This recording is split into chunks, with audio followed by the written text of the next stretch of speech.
Next up, we're going to be hearing from the Yerba Mansa Project.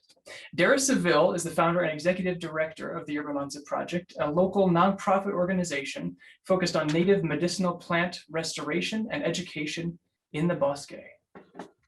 All right. Take it away, Dara. Hi, everyone. Thank you, JR. Thank you, Erica and the Mansa Muda Co-op for all the work you put into making this happen and keeping us together. I really appreciate everything that's gone on behind the scenes.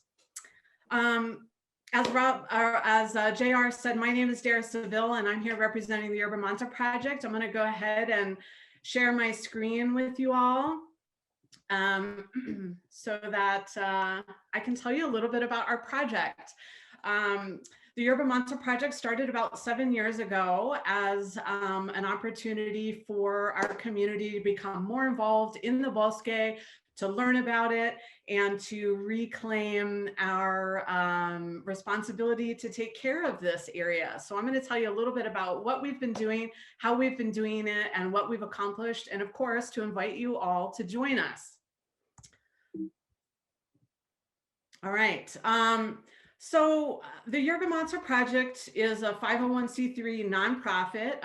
It was formed out of the Albuquerque Herbalism Bioregional Herbal Studies program here in Albuquerque, but we're also now live streaming thanks to the pandemic. And we also operate with the support of Albuquerque Open Space. So these are our primary supportive partners who make a lot of this happen. Of course, along with all of the community volunteers who are the superstars of everything we do.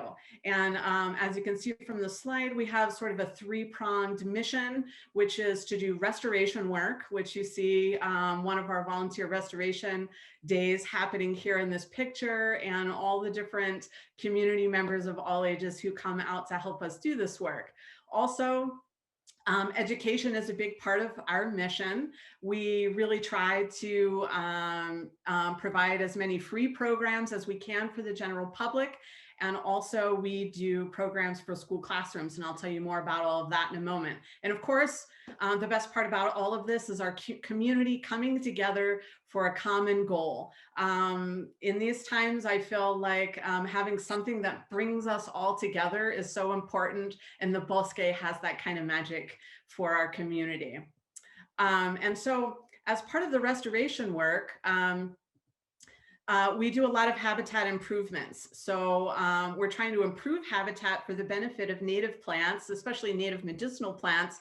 But if you know anything about herbalism and medicinal plants, most plants are medicinal, so it encompasses a wide range of native plants. But in order to help them grow, we really need to have good habitat for them. And the Bosque is some degraded habitat as far as native plants are concerned. So one of the things we do is we remove non-native invasive Ravenna grass. That's what you see happening here. In the upper right is a mature Ravenna grass plant, which is quite large, and it has these fluffy seed heads, which are easily dispersed in the wind and in the water.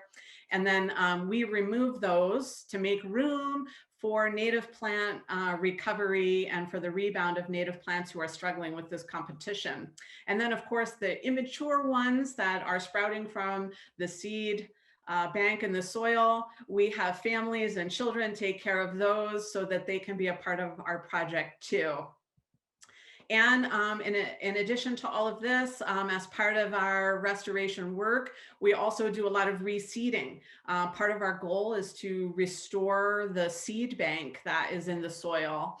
And so we have our field crews also do this work of helping to reseed the area. And this is something also that kids and families and older folks can also do without too much physical labor involved. So it's one of the ways that we help to make jobs for everyone who wants to be a part of this event. And also, as part of our restoration work, we do live replanting of native plants. And I want to give a shout out to Santa Ana Native Plants here, who has provided most of the plants we've used in all of our years of doing restoration work. And so we're really grateful for their support over the years. Here we have some families helping to put false indigo shrubs into the ground in our restoration area. And there's also some Yerba Mansa going into the ground there, which is the namesake of our project, and one of the plants that we observe to be in decline along our riparian corridor. And so as a legendary medicinal plant, in the Southwest, and certainly a famous plant here in New Mexico, we are looking out for that plant and acting as stewards for it and for its habitat and for all of its native medicinal companion plants in the bosque. So we certainly have a good time planting.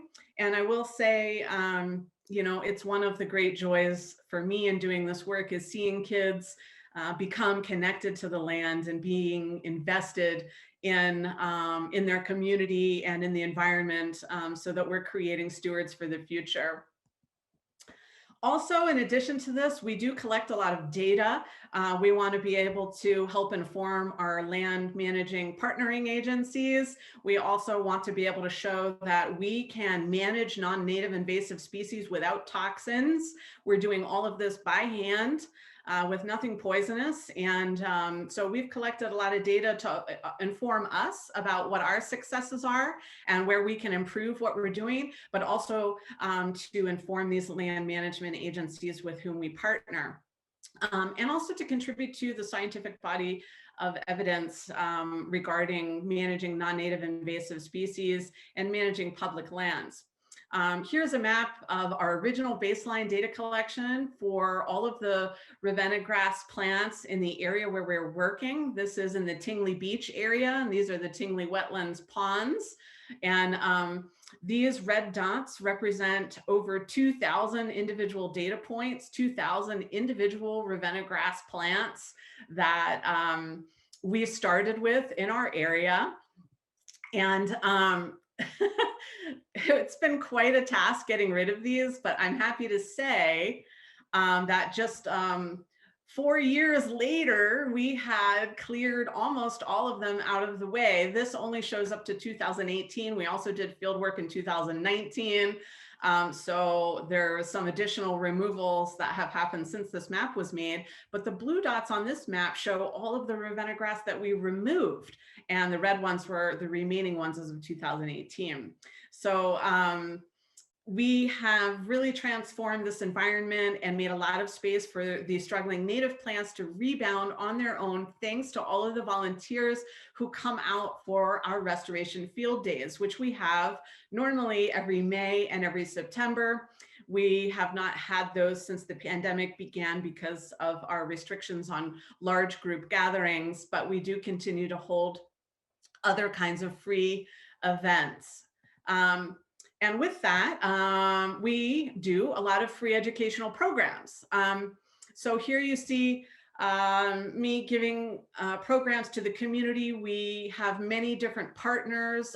Here I am speaking at the Gutierrez Hubble House, giving a slideshow and discussion kind of presentation.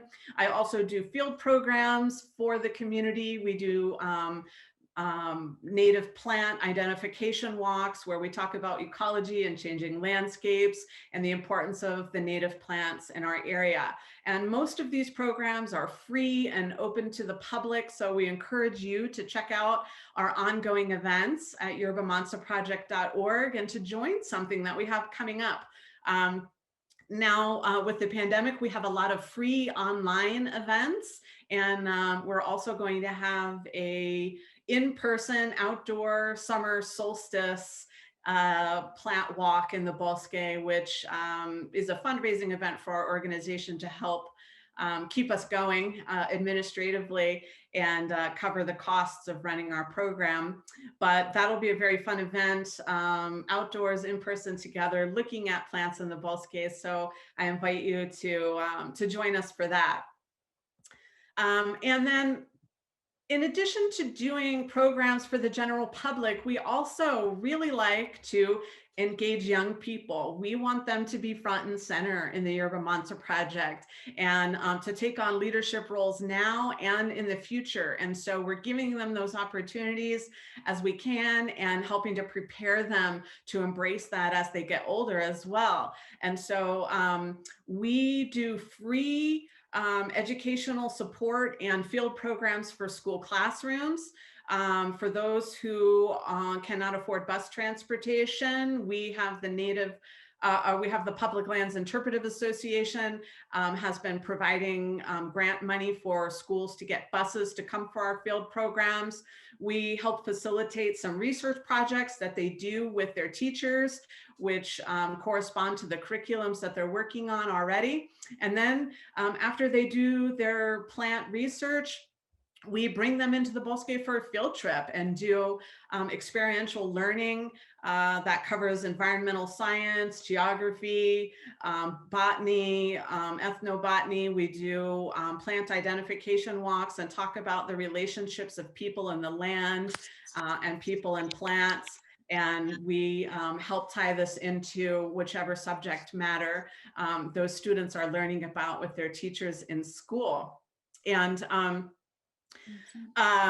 so that's some of what we're doing with school classrooms. In addition, we also have these students with the support of the Native Plant Society, especially the Albuquerque chapter has been very supportive of this. We have them doing their research and publishing it in iNaturalist in this Plants of the Middle Rio Grande Bosque field guide. And our staff, our professional staff, fact checks and provide some minor edits to these entries so that they are factually accurate for everyone using this. This is freely available online to the public. So I would encourage you to be using this for your own plant identification education, and to feel the gratitude of all of these school kids, mostly high school students, who have done this work and created this guide for you. And we now have about 150 different plant species in here. So, and they're all tagged with search words. So you can use this as a fully searchable online plant field guide. You can download it to your phone or your computer, and you can also use it live in the field. And each of the plant species has their own entries with lots of different photographs showing different parts of the plant and providing all of the research that the students have done to help you learn about the importance of this plant species, as well as showing range maps and other information. So the biggest part of this program really is community involvement. It's bringing our community together for something we all love and care about, which is the Bosque. This runs through the middle of our city. It's the biological living system that sustains our community. And it also forms the foundation of our cultural heritage here. And so the Bosque has been undergoing a lot of changes because of dams and water diversions and ground pumping, which has changed the ecology and the functioning of this living system significantly. And we are here as a community to look after this land, to look after the river, to look after these plants, and to make sure that native plant communities that are meaningful to us continue to exist, and that this entire environment and ecosystem continues to exist in some kind of healthy way into the future. When we consider the changes that have already occurred and the changes that are coming with climate change, including hotter temperatures and less water in the system, we are taking action right now to help perpetuate the health and well-being of this living system that we love, this living system that we are a part of. And we are also empowering the younger generation to understand, to learn about this place, to love it, and to become active stewards, and to help educate their parents and their teachers and the whole community. And so this is a little bit about what the Yerba Mansa Project has been doing all along. And you can see from these photos just how much fun the work is. And we're planning another field day for September this year, which we hope we'll be able to gather outdoors in larger numbers by then. We're in the process of planning the exact date with Open Space right now. The City of Albuquerque Open Space, as I mentioned, is one of our primary partners, and we coordinate all of our field days with them. They bring the tools, they help train everyone on how to do this work, and we're really grateful for their support.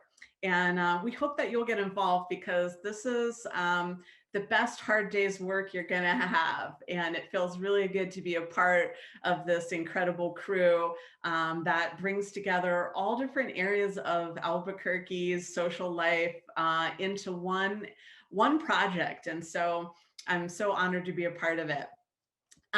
So here's a little bit about what we have accomplished over the years. We started in 2014. We began doing our field work in 2015. And as I said, we have suspended our field work during the pandemic, but have continued many of our educational programs.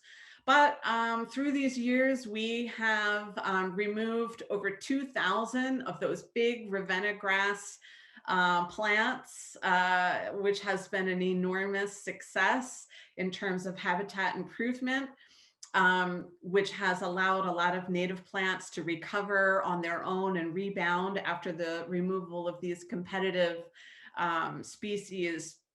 We have also successfully reestablished Yerba Mansa and a variety of other native plants in the area. We have been doing that for several years, and we have a permanent field crew that helps to maintain these throughout the years and help to establish them. We also have, for several years, been reestablishing the native seed bank in the soil. When large-scale restoration work, such as the installation of the Tingley Ponds, occurs, oftentimes a lot of the native seed bank is removed as topsoil is removed for these projects. And so we have been hoping to restore that balance of native seed that is present in the soil. Also, as you saw, a little sneak peek, we have been collecting baseline GIS data so that we can engage in long-term monitoring of changes in vegetation in our restoration area. And it's been really, really uplifting to see native plant recovery, the introduction of new native plants through our planting, and also to see the reduction of the Ravenna grass, which at one time dominated this landscape and all the prime habitat. You may recall from that map seeing it all around the edges of the ponds and in other critical habitat areas like swales. So we've been able to monitor the change in our vegetation over time through this GIS data collection, which means Geographic Information Systems, which is how we make those cool maps that you saw. Also, the establishment of our iNaturalist Plants of the Middle Rio Grande Bosque Field Guide, which I saw the link magically appeared in the chat. So thank you for putting that in there. This is a great free online resource for anyone who wants to learn about native plants of the Bosque. And we have the City Nature Challenge coming up really soon. I hope many of you will be participating in that. And our field guide can help you to identify some of the plants that you might have as observations contributing to that. Additionally, we have done many free programs for schools and for the general public, and it's a joy and an honor for me to be able to engage everyone in our community and provide fun experiential learning experiences. So I hope that you'll come to some of the upcoming free online events that we have. And again, our summer solstice on June 20th, our fundraising in-person outdoors medicinal plant walk with me. And also what I'm most proud of really is that together as a community, we have established a collaborative, multi-generational community service project, which allows everyone to take responsibility for the health and well-being of our bosque, to contribute and to give back, and to feel good about helping to move forward in a positive direction, replanting life feels really good in an era of disheartening environmental news. And our project provides opportunities for everyone to become more involved in doing that. So I hope you'll join us for that. And these are some of the ways that you can join us. You can contact me at Dara at yerbamansaproject.org. You can visit us at yerbamansaproject.org online and find out about our events. You can find out more about our program and the people involved in the program and how you can join us, because this is about community. We can't do this alone. This is an all volunteer project, including me. I've been a volunteer director. Our staff is entirely volunteer, and our field crews are all community members stepping up to do this important work. So you can join us at our next field day, which we hope will be in September. And we have them in May and September every year. You can attend any of our free upcoming events or fundraising events, which are fun and help to support our project. And if you have any skills that you can offer to join our volunteer staff and do a little bit of volunteer work on a flexible schedule, either from home doing some administrative tasks or in the field helping to maintain our restoration efforts in the field, is also really important. And equally as important is people who just send us individual donations of whatever amount feels comfortable for you. We do need funding to continue to operate. We also are always seeking business sponsors who would like to support a classrooms field program or would like to support a restoration field day through donations. And of course, other ways to partner with our project. If you are working on similar endeavors, we would love to partner and cross-pollinate and support each other's work. So that's a little bit about the Yerba Mansa Project, what we've been doing, how you can become part of this, and how you can find out more about us. And if you have questions, I think we still have a few minutes left on our time spot. I'd be happy to answer some questions, or I will be around for the Q&A session a little bit later this afternoon. So thank you very much, everyone, for joining me. Once again, my name is Dara Saville, and thank you so much to the Manzanita Co-op for providing us this opportunity and this platform for keeping ourselves connected during the pandemic. And thank you so much, Dara. That is amazing. That progress, the that red to blue dots on the, what was it, Ravenna grass. That's amazing, the work that you've done there. We did actually have a couple questions. I think one you already covered. It was about how I can get involved, and you covered that very well. Thank you. If anybody else has questions, you can add them in chat in the Q&A tool, or if you raise your hand, then we can enable your microphone as well. In the meantime, I'm actually curious. This is just, I've personally been wondering, how does it work once you've been able to, fully remove all that Ravenna grass? Can you say this section is now, revitalized and we can move on and be done with that? Or is it kind of a never-ending story? Oh, restoration work is a long time commitment. I think the fatal flaw of some restoration projects is a short-term and faint-hearted commitment. If you're not willing to stick with it over the long term, your successes are going to disappear because life continues to grow. Weeds continue to come back. That's why they're weeds. They're very successful in reproducing and in spreading in certain landscapes. And the bosque is such an altered landscape that many non-native invasive species have an easier time reproducing than the native plants do. And so we have to keep coming back and we have to keep weeding. One of the other things we do is collect data on where new young sprouts of Ravenna grass are emerging from the existing seed bank in the soil. We can get rid of all of those plants, but there's still lots of seeds in the soil, and seeds blow in from other areas. They come in the water. So there's a constant reestablishing of weed seed in the soil. And so we keep on top of that, and we keep coming back and removing the little ones before they get too big and before they can produce seed.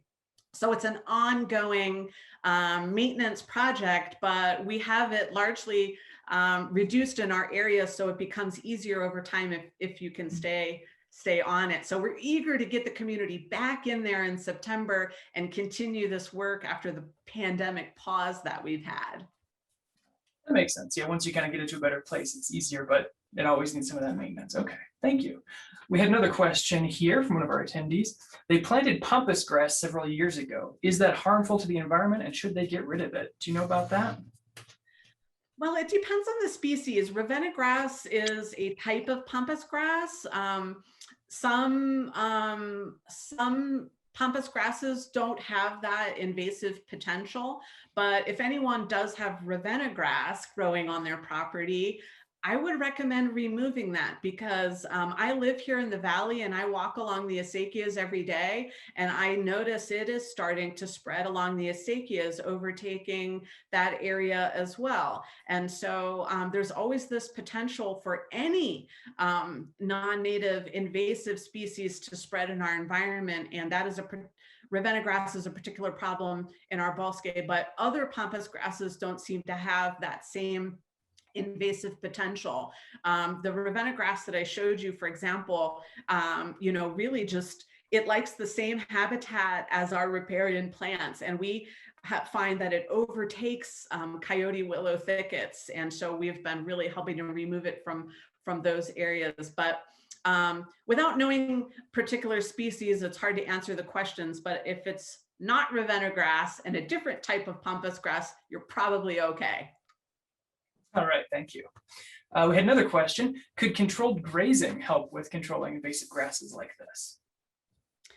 So that's a great idea, and one that I might have kind of a nebulous answer to. So Ravenna grass in its native environment in Africa is eaten by elephants. So we're not going to be bringing those guys into the bosque. It's funny, you can hear them from the zoo when you're in Tingley and you're removing this Ravenna grass. There's a weird connection happening there.